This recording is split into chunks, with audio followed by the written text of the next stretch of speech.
আসসালামু আলাইকুম। প্রতি বছর ভর্তি পরীক্ষায় প্রাস থেকে ঠিক এই রকম কিছু প্রশ্ন এসে থাকে। এই টপিকটা অনেক ইম্পর্টেন্ট। তো প্রশ্নগুলো তোমাদের কাছে কঠিন মনে হয়, আজকে আমি টপিক বুঝাই দিব যাতে প্রশ্নটা খুব সহজে করতে পারো। তারপর বইয়ের 18-19-এ আসা এই প্রশ্নটা আমি সমাধান করাই দিব যাতে তোমাদের কাছে আর কঠিন না মনে হয়। চলো শুরু করা যাক। তো দেখো, আনুভূমিকের সাথে এই যে আলফা কোণে কোন একটা বস্তু নিক্ষেপ করা হয়েছে, একেই বলা হচ্ছে কি প্রাস। ঠিক আছে, তো এর উল্লম্ব উপাংশ ইউ যেহেতু আলফা কোণে নিক্ষেপ করা হয়েছে, উল্লম্ব উপাংশ কি হবে? You sine alpha. আর আনুভূমিক উপাংশ ইউ কজ আলফা। হ্যাঁ, আনুভূমিক বরাবর কোনো ত্বরণ কাজ করবে না। আমরা জানি অভিকর্ষ ত্বরণ উপরে উঠলে কাজ করে, এই কারণে আনুভূমিক বরাবর সে কিভাবে যাবে? সমবেগে যাবে। ওকে, তাহলে যে কোনো একটা বিন্দুর যদি আমাকে আনুভূমিক দূরত্ব বের করতে বলে, এখান থেকে এই পর্যন্ত দূরত্ব এক্স যদি বের করতে বলে, এক্স কি হবে? এক্স হবে স্বাভাবিকভাবে সমবেগের সূত্র কি? ইউটি, তাই না? এখানে ইউ কি বলতো? ইউ হচ্ছে you cos alpha into T. ঠিক আছে, আচ্ছা। এরপরে দেখো, এই এই যে বিন্দুটা, এই বিন্দুতে থাকা অবস্থায় তার উচ্চতা কত হবে? উচ্চতা যদি ওয়াই হয় তাহলে ওয়াই এর সূত্র কি হবে? তো দেখো, ওয়াই ইকুয়ালস টু, আমরা জানি কি যে কোনো উচ্চতা এইচ বের করার সূত্র কি? U t minus half g t square, নিচ থেকে নিক্ষেপ করা হলে, তাই না? তাহলে দেখো এই যে এখানে সেম সূত্র, u t minus half g t square. ঠিক আছে, তো উল্লম্ব উপাংশ নিতে হবে, যেহেতু উপরের দিকে আমরা দূরত্ব বের করতেছি ওয়াই এর মান, সেহেতু উপরের দিকের উপাংশ কি বলো? U sine alpha t minus half g t square. বুঝা গেছে? তাহলে এই যে সমীকরণ দুইটা, এই দুইটাই হচ্ছে সূত্র। বুঝা গেছে? এই সূত্রগুলো দিয়েই এই টাইপের ম্যাথ তোমরা সমাধান করতে পারবা। এখান থেকে যদি আমরা টি এর মান নেই X by U cos alpha, তাহলে এইটাই বসাই দিলে ওয়াই ইকুয়াল আসতেছে X tan alpha minus G x square by twice you square cos square alpha. Okay, তাহলে এই তিনটা সূত্র, যদি এক্স আর টি এর মধ্যে সম্পর্ক হয় তাহলে এইটা, ওয়াই আর টি এর মধ্যে সম্পর্ক হলে এটা, আর এক্স আর ওয়াই এর মধ্যে সম্পর্ক হলে এই সমীকরণটা আমার প্রয়োজন। ম্যাথ দেখলেই তোমরা বুঝতে পারবা। আচ্ছা, এরপরে আরেকটা কেস আছে, সেটা দেখো যে যদি আবার বলে যে এই এইচ মিটার উঁচু হতে, এইচ মিটার বা ওয়াই মিটার উঁচু হতে এই রকম করে নিক্ষেপ করা হয়েছে, তাহলে সে ভূমি থেকে বা আনুভূমিক বরাবর কত দূরত্ব যাবে আর কত উঁচু থেকে নিক্ষেপ করা হয়েছে? একই রকম, এটা আলফা, এটা ইউ, দেখো হুবহু সেম, কিন্তু এটা কোথায় থেকে?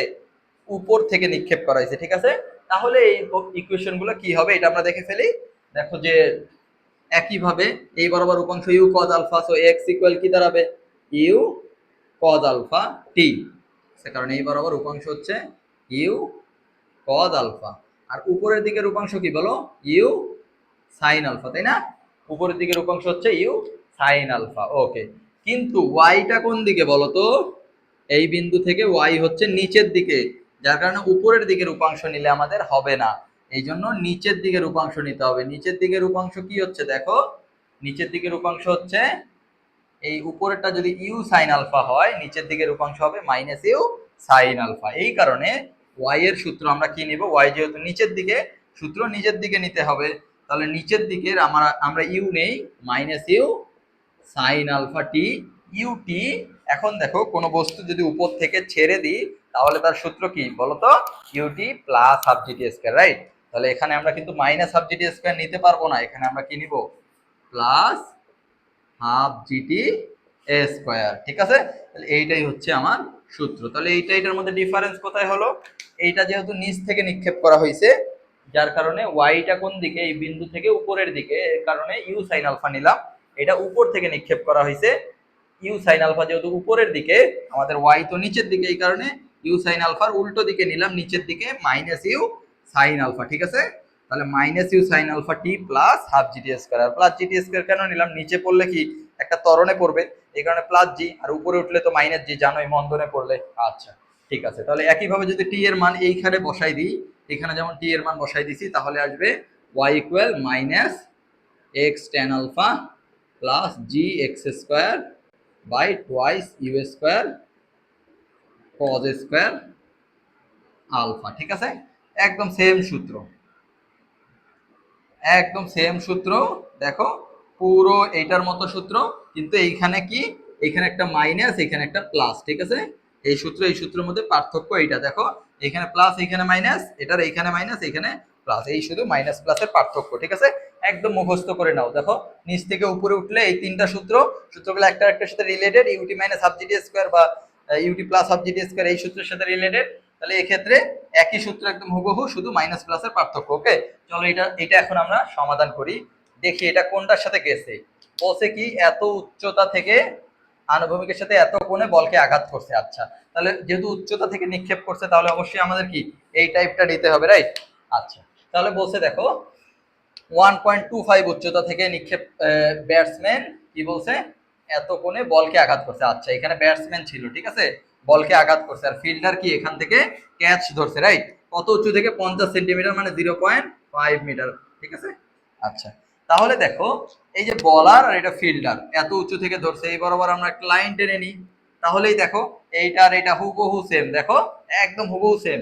তাহলে দেখো এখানে ওয়াই কত হবে, এই যে এটা যেমন ওয়াই, সেই ওয়াই এখানে কত হবে বলো?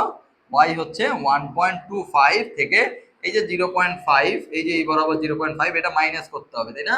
0.5 মাইনাস করলে আসে 0.75 মিটার। ওয়াই পাইলাম, ইউ তো দিয়ে দিছে, এটা তো হচ্ছে কি আলফা তো দিয়ে দিছে। তাহলে এখন আমরা কি এক্স বের করতে পারবো। দেখো ব্যাটসম্যান ও ফিল্ডারের মধ্যবর্তী দূরত্ব, এদের মধ্যবর্তী দূরত্ব কি এক্স না? এই যে মধ্যবর্তী দূরত্ব, এই এটা তো ব্যাটসম্যান আর এটা তো ফিল্ডার, এদের মধ্যবর্তী দূরত্ব কি এই এক্স, তাই না?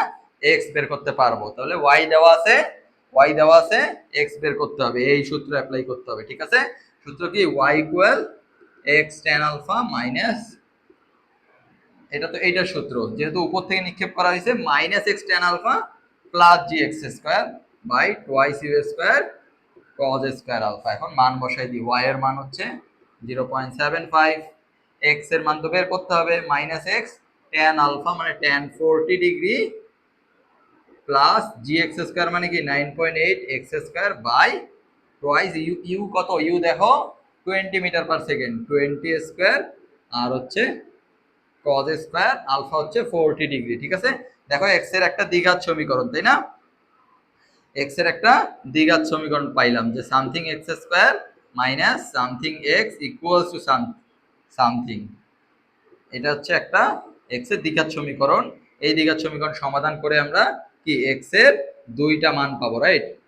দুইটা মানের মধ্যে একটা মান নেগেটিভ, একটা পজিটিভ আসবে, পজিটিভ মানটাই হবে অ্যান্সার। ঠিক আছে, তাহলে এক্স এর মান আমরা বের করতে পারলাম ওয়াই দেওয়া থাকলে, তাই না? এই যে এই সূত্রের মাধ্যমে। ঠিক আছে, ঠিক একইভাবে যদি নিচ থেকে নিক্ষেপ করা হতো, তাহলে আমরা এই সূত্রের মাধ্যমে বের করতে পারতাম। ওকে, তাহলে এরপরে যত কঠিন প্রশ্নই আসুক, তোমরা চিন্তা করবা যে এই সূত্র না এই সূত্র, মানে নিচ থেকে নিক্ষেপ করা হয়েছে না উপর থেকে নিক্ষেপ করা হয়েছে।